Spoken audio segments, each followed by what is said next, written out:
ये कह रहे थे कि वैसे तो उस भाई के भी हाथ काट देने चाहिए जिसने मेरे हाथ काटे, लेकिन क्या करें, उसका एक छोटा सा बच्चा है और इनकी आंखों में आंसू आ रहे थे मुझे। क्योंकि इनको बच्चे इनको भगवान का रूप है। बिल्कुल। वो भगवान का रूप है, किधर जाएगा वो बच्चे भी। हम्म, वो भी तो हो गया ना, उसका चक्कर भी हो गया। हम्म, वो बच्चे है, वो भी कहाँ जाएगा अगर वो बच गए। नहीं तो उनके दोनों हाथ दोनों पैर कटवा देता मैं। हम्म।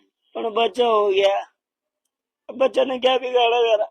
भाई का दिल देख रहे हैं आप, आंखों में आंसू और दिल दिल देख देख के उनके वो दिल। बच्चे ने क्या बिगाड़ा मेरा? हम्म, वो ये दोनों बस, तीनों के तीनों, और एक चाचा है घर पे। ये चाचा है, बस चाचा कलेश करवाने वाला है घर पे बस, और कोई नहीं है। तो आप इनका दिल देख इनकी पीड़ा को समझ सकते हैं। मैं अब चाचा खुद। बोल रहे कि तू घर में मत आ। हम्म, मैं कैसे रहूं, अपने घर छोड़ के क्यों जाऊंगा मैं? दूसरे के कहने पे क्यों लगूं मैं? अपने घर पे कोई नहीं आ रहा, उनके बच्चे नहीं आ रहे घर पे। बोला अभी बोलो ना। मैं इनके दर्द को समझ पा रहा हूँ और मैं मेरे पास शब्द नहीं है कहने को। अपनी पीड़ा अपनी पीड़ा उनको इस समय अपनी पीड़ा भी भूल जा रहे हैं वो, जब उसी भाई जिस भाई ने इनके ये हाल किए उसी भाई के बच्चों के बारे में सोच रहे हैं। छोटे से बच्चा उनका है, उसके बारे में सोच रहे हैं। अपनी पीड़ा को उनको याद नहीं रह रही है। मतलब दिल इतना वो है। ऐसा आदमी कभी कोई गलत काम मुझे नहीं लगता कभी कर सकता है, लेकिन वो मेरे पे आज। खुद वार गंदे इल्जाम डाल रहे मेरे पे। हम्म, बोल रहे कि तू मेरे साथ सोया है। मैंने बोला कि तुम बहन के सामान हो, मेरे हम्म, माँ के सामान हो। कोई गलत नजर नहीं डाल रहा तुम पे। हम्म, अब तुम मेरे पे खुद दो इल्जाम डाल रहे हो मेरे पे। एक दिन मैंने झूठ नहीं बोलूंगा, मैं सच बोल रहा हूँ।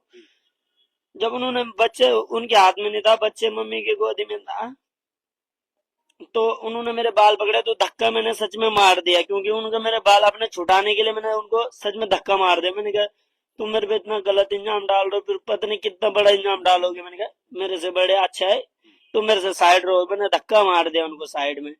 फिर वो गिर गए नीचे। उन्होंने बोला कि मेरे को नीचे गिरा है, मेरे साथ गलत काम किया है।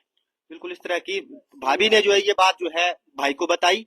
माँ ने भी भाभी का साथ दिया और फिर उसके बाद इस तरह की जो घटना है वो घट गई। धनपाल जी, सवाल लोग बोल रहे हैं, तमाम जगह चर्चा हो रही है, बहुत घिनौने दरिंदगी भरी ये हरकत हुई। आपका स्वयं का गांव भी लसियाल गांव है। कैसे ये घटनाक्रम हो गया? इतनी बड़ी घटना हो गई और गांव वालों को पता नहीं लगा। देखो, पहले तो मैं आपको बड़े खबरनामा को प्रणाम करता हूँ। ये बात आप देश विदेश तक पहुंचाते हैं। मगर मैं मेरा बोलने का मतलब ये है, वो परिवार जो है आज से नहीं, पहले से लड़ता झगड़ता रहता है। कभी प्रत्येक प्रत्येक प्रधान पंचवर्षीय में जितने प्रधान रहे हैं, प्रत्येक उनके फैसला करने जाते हैं। अब ये वाली बात आ गई कि पहले बोलते थे कि आज एक ने मजाक किया कि बाघ आ रहा है, बाघ आ रहा है, सब लोग जाते थे। लास्ट में बोला कि जिसने बाघ हकीकत है उसमें बाघ आएगा ही नहीं कोई। अभी कितनी बार जाएंगे, क्या जाएंगे, कैसे करेंगे, ये गांव वाले भली भांति जानते हैं इनके बारे में। रहा सवाल, ये घटना जो घटी है ये दुर्भाग्यपूर्ण है। ये हमारे गांव के लिए शर्मसार हो रखे और तार तार हो रखे। हमें भी खुश है हमारे इस चीज में, मेरे गांव में। अब ये घटने के कारण क्या हुआ, जब उसका भाई पूरब सिंह घर में था, उसकी माँ और उसकी पत्नी उसकी माँ से लड़ते थे। तब उसकी माँ यहाँ कभी थाने में आती थी। जो कि इंचार्ज है लाटे में, उनसे मेरी कई बार वार्ता हुई। और मेरे बाद मेरा फोन उनके पास है, मेरा नंबर उनके नंबर मेरे पास है। कई बार जो है तहसीलदार कानून वो साहब गए ऊपर, उन्होंने देखा भाई क्या घटना है। कई बार उन्होंने जो है पटवारी चौकी से लाए उनको। वो उनका काम जाने का था। ये लड़ाई लड़का मतलब लड़ाई रोजाना उस घर में लड़ाई झगड़ा होता रहता घर में जब ये रहते लड़ाई झगड़ा आज ही पहले से होता रहता है। है। अब रहा सवाल घटना का, ये किसी को ये मालूम नहीं था कि ये अंग्रेज सिंह घर में है, और वो तो घर में है। वो इसको पता नहीं लगा जो पूरब सिंह आया वो किस समय आया, किसी ने देखा नहीं, कुछ नहीं। और ये घटना हुई 2 ढाई बजे रात के अंदर। 2 ढाई बजे रात तो लोग गहरी नींद में सोए रहे थे ना, किसी को पता नहीं इस बारे में। अब हुआ क्या कि ये जैसे बयान दे रहे हैं किसके प्रति, गांव वालों के प्रति। अब ये क्या, जब 2:30 इसकी घटना हुई, ये निकला 3 बजे 4 बजे जो भी निकला होगा, नीचे नहीं पलटे थे, वहां पे आग उग जगाई उसने। अब ये जो लगा रखे थे कपड़े जैकेट वगैरह, इसमें अब ये गए अपने चाचा के यहाँ सो गए। अब जब सुबह उठे ये सब लोग, तब किसी ने बोला होगा कि भाई इन पे दिन दिन में कि ज्यादा चोट आ रही है। अब उन्होंने ये समझ गया जैसे इन पे चोट आती रही, मामूली बात है। मामूली समझ लोगों ने, जब हर बार लड़ाई होती है। अब ये नहीं लगा पता कि इसकी हड्डी की टूट रखी है कि क्या कर रखा है। जब किसी ने इसे कपड़े निकाले, तब जाके पता लगा कि भाई इसकी हड्डी टूट रखी है। तब लोगों ने 108 बुलाई, एम्बुलेंस बुलाई। तब कौन जाए इसके साथ, कोई जाने को कोई तैयार नहीं था, क्योंकि हम तो घर में नहीं रहते, हम तो यहाँ रहते थे, उधर क्षेत्र में रहते। उसके बाद हमने एम्बुलेंस वगैरह जिसने बुलाई होगी, मैंने तो नहीं बुलाई, भले जिस बेचारे ने बुलाई भला भलाई की उसने, तब इसको नीचे हो हमने आज छोड़ जो भी होगा इसकी हड्डी उड्डी जो होगी अब हॉस्पिटल जाके सेव होगा, एम्स में गया। अब इसका बयान है कि मेरे भाई ने जो है डॉक्टर को पैसे दे के मेरी हड्डी कटवा दी।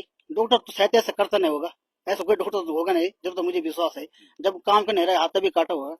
रहा सवाल ये अपने चाचा पे, अपने चाचा श्री सोम सिंह पर जी पे वो उठा रहा सवाल उठा रहा है कि मेरे चाचा इसमें इन्वॉल्व है। इसका चाचा कोई इन्वॉल्व नहीं इसमें। इसके चाचा ने इतनी मदद करी इनके लिए, इनके पक्के मकान बनाए, लेंटर डाले, गांव वालों ने सबने जिन जिन चीजें हेल्प हुई, जैसे हेल्प हुई, इनकी शादी विवाह किया, इनकी बहनों को विवाह, इनका लैट्रिन बाथरूम बनाया, इनकी छोटी मोटी मदद हम करते, सब गांव वाले करते हैं, ऐसी बात नहीं। हटा सवाल गांव वालों को दहशत में थे, जो घर में पैसे गांव खाली है, कुछ लोग होंगे भी, 8-10 लोग घर में रहे होंगे। लेट में पता लगने के बाद तब फिर कौन जाए इसके साथ, उसे भाई को तैयार किया। उसका भाई गया बिलासपुर में, उसने पट्टी पुट्टी कराई, फिर वहां श्रीनगर ले गए, श्रीनगर से एम्स ले गए। एम्स में ये घटना हो गई। अब बात ये है कि एम्स वालों ने उसको जल्दी कैसे छोड़ दिया। ये बिल्कुल ये एक बहुत बड़ा सवाल आपने उठाया और ये सबके मन में है कि एम्स में अगर जो है सर्जन, जो आर्थो सर्जन है, उन्होंने सर्जरी करके उसका जो अंग्रेज सिंह है उसके हाथ काटे, उसके बाद इतनी जल्दी उसको रिलीव क्यों किया गया, ये सवाल बहुत वाजिब सवाल है और उठ भी रहा है कि एक दिन के अंदर ही उसको हाथ काटने के बाद उसको सड़क में कैसे छोड़ दिया गया, उसका ट्रीटमेंट प्रॉपर क्यों नहीं हुआ, एम्स से उसको रिलीव कैसे किया गया, ये सवाल उठ रहा है। हाँ, बात ये है कि उन्होंने इतनी जल्दी उसको डिस्चार्ज कैसे कर दिया।